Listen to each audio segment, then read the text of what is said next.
तो last episode में अपन सभी ने देखा था, मैनेजर वांग बोल रहा था सारे लोग मेरी बात ध्यान सुनो, चाहे कुछ भी क्यों ना हो जाए कोई भी गलती नहीं होनी चाहिए। यहाँ पे हमारे रियल एस्टेट कंपनी के अंदर ना एक बहुत ही वीआईपी क्लाइंट आ रहा है। जो भी गलती करेगा उसको नौकरी से बाहर निकाल दिया जाएगा।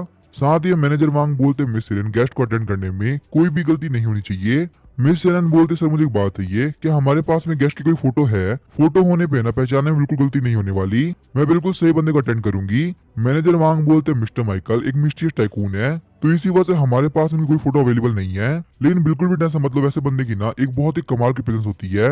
हमारी रियल एस्टेट कंपनी में एंटर करने के साथ ही सारा फोकस इनके ऊपर हो जाएगा। हमारी इस पूरी रियल एस्टेट कंपनी के अंदर एक अलग ही ऑरा फैल जाएगा।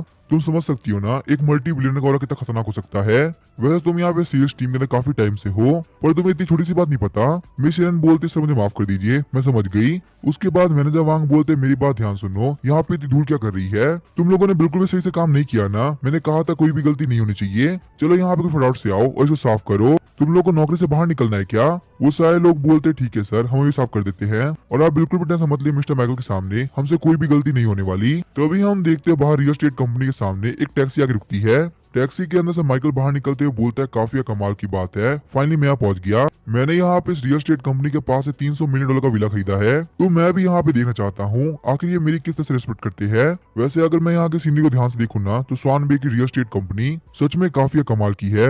यहाँ के सेल्स ऑफिस के अंदर हर एक बंदा काफी इंप्रेसिव है। वैसे बस मुझे यहाँ पे एक चीज बिल्कुल समझ में नहीं आ रही, आखिर यहाँ पे रियल एस्टेट कंपनी के सारे लोग बाहर क्या कर रहे हैं? कि यहाँ पे इन लोगों की रियल एस्टेट कंपनी की चेयरमैन आने वाली है। उसके बाद हम देखते हैं माइकल वहाँ पे अंदर तरफ एंटर कर गया होता है। माइकल सोच रहा था काफी अजीब बात है, इन लोग का रियल एस्टेट का सेल्स ऑफिस काफी बड़ा है पर यहाँ पे एक ही बंदा नहीं खड़ा। क्या ऐसा हो सकता है सेल्स ऑफिस का हर एक बंदा बाहर खड़ा है? अब यहाँ पे इन लोगों ने विला का प्रॉमिस किया है ना, वो मुझे काफी अजीब लग रहा है। पता नहीं इन लोगों ने सच बोले या झूठ। वैसे यहाँ पे देख के तो लग रहा है विला का एरिया काफी कमाल का होने वाला है, बिल्कुल टीवी शोज और मूवीज की तरह ही। ये एक $300 मिलियन का विला लग रहा है, पर मुझे लगा था मुझे यहाँ पे शो करने के लिए ना कोई तो खड़ा होगा। आखिर यहाँ पे बाकी सारे लोग गए कहाँ पे? तभी हम देखते हैं मिस सीरिन वहाँ पे आ गई होती है। मिस सीरिन बोलती है सर मुझे बताइए आखिर आपको यहाँ पे किस तरह का घर चाहिए? आपको जिस तरह का भी घर चाहिए ना मैं आपको शो कर सकती हूँ। मैं यहाँ की मेन सेल्स ऑफिसर हूँ जो कि सारी सेल्स का ध्यान रखती है। तभी हम देखते हैं मैनेजर वांग बोलते हैं मिस सीरिन तुम यहाँ पे 1 मिनट के लिए आओ। शौक होते हुए मिस सीरिन बोलती है ठीक है सर मैं अभी आई। मैनेजर वांग बोलते मैंने कहा था ना तुम्हें यहाँ पे किसी भी क्लाइंट को अटेंड नहीं करना, सिर्फ यहाँ पे एंट्रेंस के ऊपर ध्यान रखो, कोई भी गलती नहीं होनी चाहिए। हमारा वीआईपी क्लाइंट बहुत जल्दी आता होगा। मिस सीरिन बोलते चाहे जो भी बात है पर वो है तो एक कस्टमर ही। हमारी रियल एस्टेट कंपनी के रूल के हिसाब से हमें यहाँ पे हर एक बंदे को सही से मैनेज करना है, चाहे वो यहाँ प्रॉपर्टी खरीदे या नहीं। और वैसे भी वीआईपी क्लाइंट अभी तक नहीं आए, जब वो आएंगे ना तब मैं उनको अटेंड कर लूंगी, पर अभी के लिए मैं यहाँ पे इस कस्टमर को अटेंड कर लेती हूँ ना। मैनेजर वांग बोलते मेरे हिसाब से वो क्लाइंट बहुत ही जल्दी आता होगा। यहाँ पे जो भी क्लाइंट है जैसा भी क्लाइंट है मुझे फर्क नहीं पड़ता, उसे जल्दी से क्लियर करो। हमारे लिए सबसे जरूरी है वीआईपी क्लाइंट, उसके यहाँ पे रहते हुए ना हम किसी भी क्लाइंट को अटेंड नहीं करेंगे। सारे लोग भली भाड़ में जाए कोई फर्क नहीं पड़ता। मिस सेरेन बोलती है सर आप बिल्कुल गलत कर रहे हैं, वैसे भी हम लोगों ने यहाँ पे कोई नोटिस भी नहीं रखा, इसी वजह से सारे कस्टमर तो आएंगे। अब हम लोग यहाँ पे कस्टमर को बिना किसी बात के बाहर निकालेंगे तो ये काफी गलत नहीं होगा, इससे हमारे रियल एस्टेट कंपनी की इज्जत काफी घटेगी। मैनेजर वांग बोलते हैं मिस सीरेन तुम एक बहुत ही बेवकूफ लड़की हो। चलो ठीक है यहाँ पे इस कस्टमर को हैंडल ही करना है ना तो मैं हैंडल करता हूँ, तुम जाके वीआईपी क्लाइंट का इंतजार करो। वैसे ही मुझे यहाँ पे देख के लगता नहीं इस क्लाइंट के अंदर कुछ भी खरीदने की हिम्मत है। इस बंदे की नेटवर्थ ना $200 भी नहीं होगी, फिर भी ये यहाँ पे स्वान बे की लग्जरी सेल्स ऑफिस में एंटर किया है। इसकी तो अच्छे से बेइज्जती मैं करूंगा ताकि आज के बाद ये वापस से किसी रियल एस्टेट कंपनी में ना जाए। इसकी किस्मत काफी खराब है कि हमारे वीआईपी क्लाइंट ने टाइम पे आया है, चाहे कुछ भी क्यों ना हो जाए मुझे इसकी बेइज्जती क्यों ना करना पड़े, मुझे इसको बाहर निकालना होगा।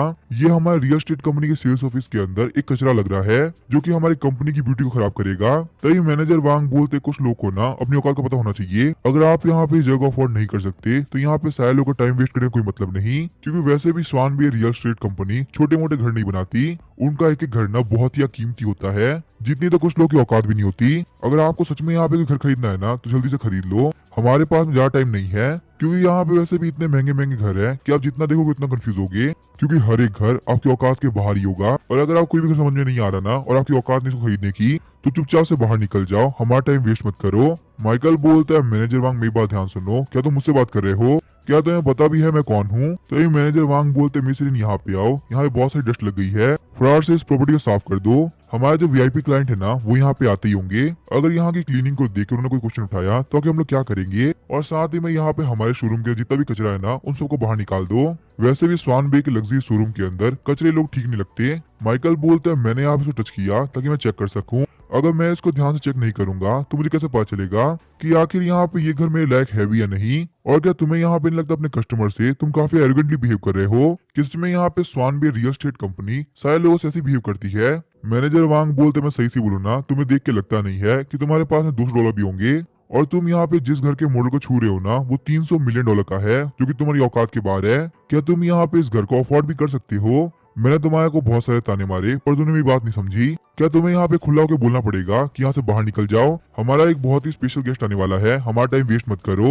अगर तुम यहाँ पे कुछ टाइम और रुके ना, तुम्हारी बहुत ज्यादा बेइज्जती होगी। और फिर उस बेइज्जती का इल्जाम तुम मेरे पर मत डालना, क्योंकि मैं काफी मजबूर हो चुका हूँ। एक गरीब जाहिल गवार बंदा जो कि किसी भी शोरूम में घुस जाता है और अपनी औकात का पता नहीं होता। माइकल बोलता है, मुझे यहाँ पे देख के क्लियरली पता चल गया तुम लोग बहुत ही बेकार लोग हो। तुम्हारे सेल्स मैनेजमेंट की शिकायत मैं पक्का से करूंगा। तुम यहाँ पे सारे लोगों को उनकी अपीयंस में जज करते हो। क्या तुम्हें पता भी है कि मैं हूँ कौन? वैसे यहाँ पे तुम्हारे घर के मॉडल को देख के लग नहीं रहा कि तुम्हारे घर की प्राइस इतनी ज्यादा है। तो आखिर तुम लोग यहाँ पे किस बात फुदक रहे हो? $300 मिलियन आखिर कौन सी बड़ी बात है? मैनेजर वांग बोलते, तुम यहाँ पे इसी वजह से इतनी फालतू बात कर रहे हो ना, क्योंकि तुम इसको नहीं खरीद सकते, तुम्हारी औकात ही नहीं है। $300 मिलियन तुम क्या तुम्हारे 10 पुश्तों ने भी नहीं देखे होंगे। उन सारे लोगों की प्रॉपर्टी मिला दो ना, फिर भी कुछ नहीं होने वाला। तुम जैसे गरीब लोग यहाँ पे एंट्री के लायक नहीं। मैं तो खास कर एक रूल बनवा दूंगा कि तुम जैसे गरीब लोग की एंट्री बंद करा दो। इससे हमारा शोरूम काफी गंदा होता है। माइकल बोलता है, बहुत ही अच्छी बात है, मेरे जैसे लोगों की वजह से शोरूम गंदा होता है। तो चलो ठीक है, मैं तुम्हारे शोरूम की इज्जत बढ़ा देता हूँ। बस 1 मिनट को मुझे यहाँ पे एक कॉल करने दो।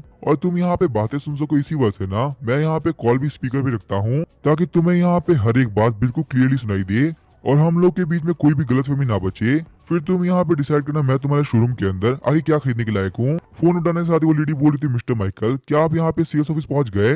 अगर आपको वहाँ पे कुछ भी समझ में नहीं आ रहा ना, तो आप मैनेजर वांग से पूछ सकते हैं। मैंने उनको पहले ही बोल दिया था, वो आपको सब कुछ समझा देंगे। और अगर आपको कोई भी दिक्कत है ना, तो आप मुझे बोलिए, मैं भी यहाँ पे 1 मिनट पहुंच जाऊंगी। शौक होते हुए मैनेजर वांग सोच रहे होते हैं, मुझे ये वॉइस काफी फेमिलियर लग रही है, कहीं ये वॉइस हमारी कंपनी के एमडी की तो नहीं है ना? माइकल बोलता है, आप यहाँ पे बोल रहे मैं मैनेजर वांग से पूछ लूं, पर सही से बोले तो मैनेजर वांग को लगता है कि मैं किसी लायक ही नहीं और मैं यहाँ पे आपकी कंपनी के अंदर कोई भी घर नहीं खरीद सकता। वो तो मुझे यहाँ पे सेल्स ऑफिस के शोरूम से बाहर निकाल रहे हैं, क्योंकि मैंने यहाँ पे कदम रख के ना आपके शोरूम को गंदा कर दिया है। मुझे लगता है आपकी कंपनी के ट्रांजैक्शन को ना मुझे कैंसिल करना होगा। शायद से मैं इस लायक नहीं कि मैं इस लग्जरी शोरूम के अंदर कुछ भी चीज खरीद सकूं। तो मुझे यहाँ पे यही सेम पैसे ना किसी और कंपनी को देने चाहिए, जिसको शायद से अपने कस्टमर की ना थोड़ी बहुत इज्जत हो। आप लोग अपने कस्टमर की बिल्कुल वैल्यू नहीं करते। मैं जा रहा हूँ यहाँ से। एमडी बोलते, मिस्टर माइकल क्या हुआ, आप नाराज क्यों हो रहे हैं? प्लीज आप वहाँ पे थोड़ी देर बैठी तो सही, मैं 2 मिनट में आती हूँ। वहाँ पे आने के बाद जो भी प्रॉब्लम होगी मैं सोल्व कर दूंगी। साथ ही में एमडी सोच रही होती है, क्या यहाँ पे मैनेजर वांग का दिमाग खराब हो चुका है? मैंने उनको बोला भी था वीआईपी क्लाइंट का खासकर ध्यान रखना और कोई भी गलती मत करना। फिर भी उसने वीआईपी क्लाइंट के साथ ही बदतमीजी कर दी। उस कमीने को तो मैं नहीं छोड़ने वाली। वो वहाँ से भागते हुए बोलती है, पक्का से यहाँ पे कोई ना कोई गलतफहमी हो गई होगी, प्लीज मैं माफ कर दीजिए, मैं बस कुछ ही देर के अंदर आपके पास पहुंच जाऊंगी, आप वहाँ जाइएगा मत। अगर आपको मैनेजर वांग की बातों का बुरा लगा है ना, तो प्लीज मेरी बात सुन के रुक जाइए, प्लीज एक बार के लिए। उसके बाद हम देखते हो अपने ड्राइवर से बोलते हैं, स्वान बे ऑफिस में चलो, जितना जल्दी हो सके उतना जल्दी। ड्राइवर बोलता है, ठीक है मैम बैठिए, मैं अभी लेके चलता हूँ। कार में बैठ के एमडी सोची थी, वांशैंग आगे तुमने क्या किया? मैंने तुमको पहले ही बोला था कोई भी गलती नहीं होनी चाहिए। अगर हमारा मिस्टीरियस वीआईपी क्लाइंट काफी ऑफेंड हो गया होगा ना, तो मैं तुम्हें नहीं छोड़ने वाली। तुम ये बात पक्का सोच लेना, तुम बहुत ही बड़ी दिक्कत में फंसने वाले हो। मैंने तुमसे क्लियरली बोलता यहाँ पे कोई गलती नहीं चाहिए, फिर भी तुमने गलती करी दी। और ना सिर्फ गलती करी, तुमने उनकी काफी बेइज्जती करी है, जो कि हमारे स्वान बे के ऑफिस के अंदर किसी नॉर्मल कस्टमर की भी नहीं हुई। आखिर तुम्हारी इतनी हिम्मत हुई कैसे? तुम बस कुछ देर रुको, मैं वहाँ पे आ ही रही हूँ, फिर देखो मैं तुम्हारा क्या हाल करती हूँ। मैनेजर वांग बोल रहे थे, एमडी प्लीज आप रुक जाइए, आपको यहाँ पे आने की कोई जरूरत नहीं, मैं सब कुछ हैंडल कर लूंगा, चाहे मुझे माफी क्यों ना मांगना पड़े, मेरी तरफ से यहाँ पे कोई भी गलती नहीं होने वाली। लेकिन वहीं हम देखते एमडी ने फोन काट दिया होता है। मैनेजर वांग बोलते, पता नहीं क्या हुआ, आखिर आप एमडी तक गुस्सा क्यों कर रही है? लगता है उन्हें आपकी गलतफहमी हो गई, ये बंदा तो वो हो ही नहीं सकता। शायद से यहाँ पे इस बंदे के यहाँ पे होने की वजह से ना वो मेरे को काफी गुस्सा कर रही है। उसके बाद मैनेजर वांग कहते, मैंने कहा ना यहाँ से हट जाओ, क्योंकि हमारा वीआईपी क्लाइंट बहुत जल्दी यहाँ पे आता होगा। तुम्हें यहाँ पे बार बार बोलने की बात समझ में नहीं आता क्या? लगता है तुम्हें यहाँ पे धक्के मार के ना इस शोरूम से बाहर निकालना होगा। तुम मेरी बात ऐसे नहीं मानने वाले। लगता है हमारा वीआईपी क्लाइंट काफी गुस्सा हो गया, क्योंकि हम यहाँ पे दूसरे लोग अटेंड कर रहे हैं। इस कमीने को फटाफट शोरूम से बाहर निकालो, वरना हमारी एमडी में नहीं छोड़ेगी। मुझे तो खासकर यहाँ पे नौकरी से बाहर नहीं निकलना। कमीने के ये मेरी लास्ट वार्निंग है, फटाफट से बाहर निकल जा, वरना तेरे लिए बिल्कुल सही नहीं होने वाला। माइकल सोचता है, पहले जब मैंने कॉल किया था तो इस बंदे को देख के लग रहा था कि शायद से वो वॉइस पहचान रहा है, पर फिर भी यहाँ पे इस बंदे का एक्ट बिल्कुल भी चेंज नहीं हुआ। ये मुझसे यहाँ पे अभी एरोगेंटली बिहेव कर रहा है। चलो ठीक है, कोई बात नहीं, अब यहाँ पे जो होता है होने दो। सच में काफी मजा आने वाला है। एक बार यहाँ पे एमडी को आने तो दो, उसके बाद मैं देखता हूँ तुम यहाँ पे कैसे एरोगेंट रह पाते हो। मैनेजर वांग मिस इरिन का कान पकड़ते हुए बोलते हैं, तुम्हारे तो पीटी होने का क्या फायदा, जो तुम यहाँ पे अपना एक काम सही से नहीं कर सकती। मैंने तुमसे कहा था ना किसी को अटेंड मत करो, देखो तुम्हारी गलती की वजह से अब यहाँ पे वीआईपी क्लाइंट ऑफेंड हो चुका है और एमडी बहुत गुस्सा हो चुकी है। ऐसा भी हो सकता है मैं अपनी जॉब खो दूं। बताओ कि मैं क्या करूं। क्या तुम्हें यहाँ पे अपनी हरकत के बाद बिल्कुल भी शर्म आ रही है। रोते हुए मिस इरेन बोलती है, मैनेजर वांग मैं बस अपनी ड्यूटी कर रही थी, वो भी कंपनी के रूल्स के अकॉर्डिंग। तो आखिर मैंने यहाँ पे क्या ही गलती कर दी। मुझे नहीं पता मेरे अच्छे से काम करना आपके लिए इतना भारी पड़ जाएगा। प्लीज मुझे माफ कर दीजिए। अगर आपको लगे ना तो मुझे जॉब से बाहर निकाल देना। मैं खुद एमडी से बोल दूंगी कि मेरी गलती थी, तो वो पक्का से आपको जॉब से बाहर नहीं निकालेगी। अगर आप चाहे ना तो मैं वीआईपी क्लाइंट से माफी मांग सकती हूँ। प्लीज मुझे मेरी गलती के लिए माफ कर दीजिए। मैनेजर वांग बोलते, मेरी बात ध्यान सुनो, मुझे नहीं पता आगे तू कौन है, पर तेरे जैसे गरीब इंसान की ना यहाँ पे कोई वैल्यू नहीं है। हमारे पास एक बहुत ही वीआईपी क्लाइंट आने वाला है, तो हमें उसे अटेंड करना है और उसके यहाँ पे रहते हुए ना हमें कोई भी गरीब इंसान नहीं चाहिए। इसी वजह से अगर तेरे अंदर शर्म हो तो इस शोरूम से बाहर निकल जा, क्योंकि अगर हमारी एमडी यहाँ पे आ गई ना तो कोई नहीं बचा पाएगा। साथ ही मैं भी बहुत बड़ी दिक्कत में फंस जाऊंगा। तो अभी हम देखते हैं एमडी वहाँ पे आती है, बोलती है, वांग शेंग आगे तुम क्या कर रहे हो, तुम्हारी हिम्मत कैसे यहाँ पे ये सब करने की। मैनेजर वांग बोलते, देखो यहाँ पे हमारी एमडी आ चुकी है और फटाफट से बाहर निकल जाओ वरना बहुत ज्यादा बेइज्जती होगी। मैंने तो यहाँ पे कुछ भी नहीं करा, ये जो करेंगे ना तुम जिंदा नहीं बच पाओगे, तुमसे पक्का सहन नहीं होगा। इससे बढ़िया तुम यहाँ पे खुद शांति से बाहर निकल जाओ। मैनेजर वांग बोलते, एमडी आप यहाँ पे आ चुकी है, मैं आपको यहाँ पे सारा मैटर एक्सप्लेन करता हूँ क्या यहाँ पे क्या क्या हुआ था। आप बिल्कुल भी टेंशन मतलब वीआईपी क्लाइंट से ना मैं खुद माफी मांगूंगा। पता नहीं ये साला गरीब आदमी कहाँ से आ गया, इसको बाहर निकालते निकालते मुझे काफी टाइम लग गया। प्लीज मुझे माफ कर दीजिए। लेकिन तभी हम देखते हैं वो एमडी मैनेजर वांग को पार कर देती है।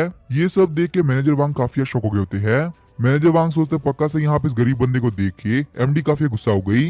अब आखिर मैं यहाँ पे करूँ तो करूँ क्या, कहीं यहाँ पे इस चीज के लिए मेरी नौकरी ना चली जाए। अगर एमडी बहुत ज्यादा गुस्सा हो गई तो मुझे यह मैटर संभालना होगा। काश मैंने यहाँ पे इस कमीने बंदे को पहले बाहर निकाल दिया होता तो कम से कम मुझे यह मैटर संभालने में काफी इजी पड़ता। एमडी बोलती है, मिस्टर माइकल मेरा नाम है ली वानिंग और मैं यहाँ पे स्वानबेक रियल एस्टेट कंपनी की ना एमडी हूँ। आप मुझे मिस ली भी बोल सकते हैं। प्लीज मुझे माफ कर दीजिए कि मैं आपको यहाँ पे अटेंड करने के लिए अवेलेबल नहीं थी, वरना यहाँ पे तो सब कुछ हुआ ही नहीं होता। मैं जानती हूँ यहाँ पे शोरूम में जो बिहेवियर हुआ ना वो बिल्कुल ही गलत था। आपका एक्सपीरियंस हमारी रियल एस्टेट कंपनी के अंदर काफी बेकार गया, इसके लिए प्लीज मुझे माफ कर दीजिए। मैनेजर वांग ने आपकी काफी बेइज्जती कर दी। अगर मुझे यहाँ पे इसके बारे में पहले पता होता ना तो मैंने मैनेजर वांग को भेजा ही नहीं होता। प्लीज मुझे इसके लिए माफ कर दीजिए। आप बिल्कुल भी ऐसा मत लीजिए, मैनेजर वांग आपसे माफी मांगेंगे, वो भी अभी के अभी। ये बात सुनने के साथ ही मैनेजर वांग काफी शौक हो गए होते हैं। मैनेजर वांग बोलते, क्या ये यहाँ पे एमडी को मिस ली बुला सकते हैं, क्या मैंने यहाँ पे गलत सुना या फिर ये बंदा पक्का से वही वीआईपी क्लाइंट है। आखिर मैंने ये क्या कर दिया, अब तो मेरी जॉब पक्का से गई। मैंने यहाँ वीआईपी क्लाइंट को ऑफेंड कर दिया। सच में मैं एक बहुत ही बड़ा बेवकूफ हूँ। तभी मैं सोचा फोन करने के बाद भी ये बंदा इतना शांत क्यों खड़ा है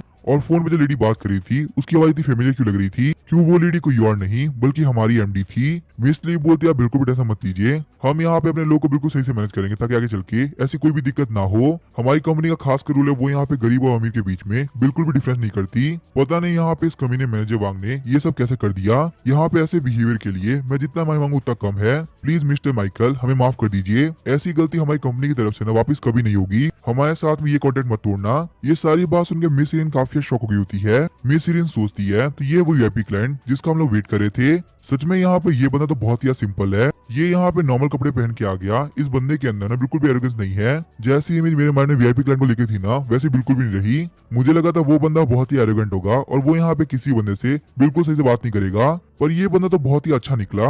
मैनेजर वांग के सब कुछ बोलने के बावजूद भी ये बिल्कुल शांत खड़ा था। मिस ली बोलती है, मिस्टर माइकल हम यहाँ पे सारे लोगों को ना इक्वली ट्रीट करते हैं, प्लीज हम लोग को माफ कर दीजिए। प्लीज हम लोग को एक और चांस दे दीजिए। फ्यूचर में हम लोग ऐसी गलती वापस से नहीं करेंगे। और वहीं हम देखते हैं माइकल कुछ भी नहीं बोल रहा होता। मैनेजर वांग बोलते हैं, मिस ली क्या आप सच बोल रही हैं? क्या यही वो अमीर बंदा है जिसका हम लोग को यहाँ वेट करना था? वो वीआईपी क्लाइंट जिसने यहाँ पे $300 मिलियन का घर खरीदा है। साथ ही मैनेजर वांग सोच रहे होते हैं आखिर ये बंदा किस एंगल से अमीर लग रहा है। इसके कपड़े भी काफी सस्ते हैं जिनके ऊपर बिल्कुल भी कोई ब्रांड नहीं है। बिना किसी ग्रैंड प्रेजेंस के और बिना किसी पावरफुल ऑरा के ये बंदा यहाँ पे एंटर कर गया। मुझसे एक बहुत बड़ी गलती हो गई। मुझे यहाँ पे हर एक बंदे को इक्वली ट्रीट करना चाहिए था, तो शायद से मुझसे यहाँ पे गलती नहीं होती। मिस ली बोलते, मैनेजर वांग मैंने कहा था ना किसी भी क्लाइंट को बिल्कुल भी इग्नोर मत करना, चाहे उसका स्टेटस कुछ भी हो। फिर भी तुमने यहाँ पे गलती करी और मिस्टर माइकल को इतना उल्टा पुल्टा बोल दिया। आगे तुम खुद को समझते क्या हो? तुम्हारी क्या औकात है? अगर मिस्टर माइकल कॉन्ट्रैक्ट फिल कर देते हैं तो क्या तुम घर खरीदोगे? सिर्फ यहाँ पे तुम जैसे बंदे की वजह से ना हमारी कंपनी को काफी लॉस हो रहा है। और तुम ही बताओ मैं यहाँ पे तुम्हारे साथ में क्या करूँ?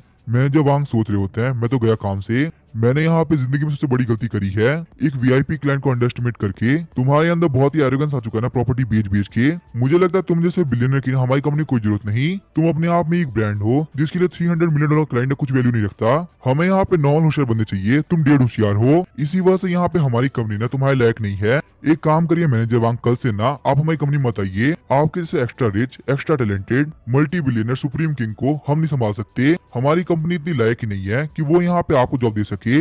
इसी वजह से आपको जो भी समझ में आता है वो करो, पर कल से हमारी कंपनी में मत आओ। गाइस